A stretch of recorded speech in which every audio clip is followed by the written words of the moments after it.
Alors, sans le Grand Prix de Russie, ce sont des millions de dollars économisés. Selon Steiner, bah oui, forcément, vu qu'il y a une course en moins.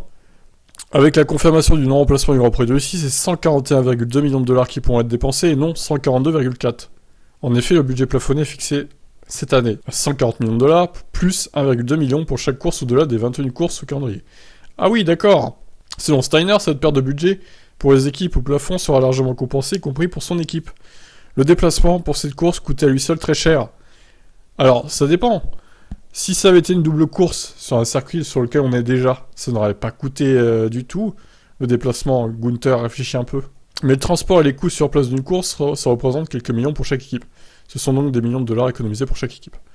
Voilà un calendrier à 22 courses avec un tour de 3 semaines en septembre.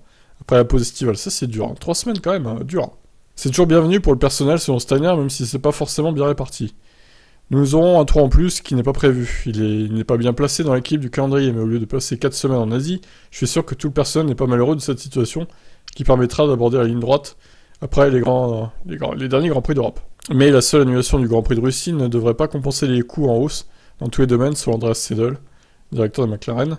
Il y a une augmentation des coûts qui n'est pas contrôlable à cause de la situation géopolitique.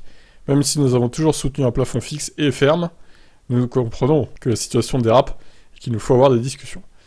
Mais s'il y a une course en moins, ça ne compensera pas tout. Il est juste donc d'avoir une discussion.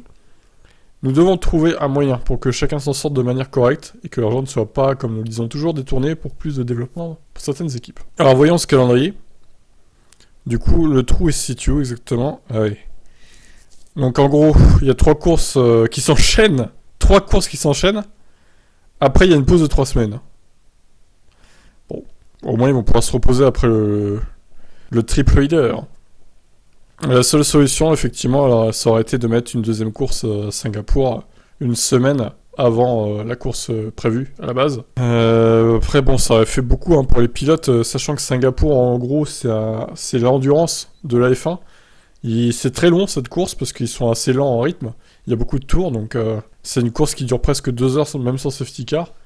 Donc ça aurait été un peu long, 2 fois 2 heures. Mais bon, après voilà, ils ont décidé autrement. Il y aura une pause de 3 semaines donc. Après ce triple leader, Belgique, Pays-Bas, Italie. Tant pis, c'est leur choix. Qu'est-ce que vous en pensez? Ciao ciao.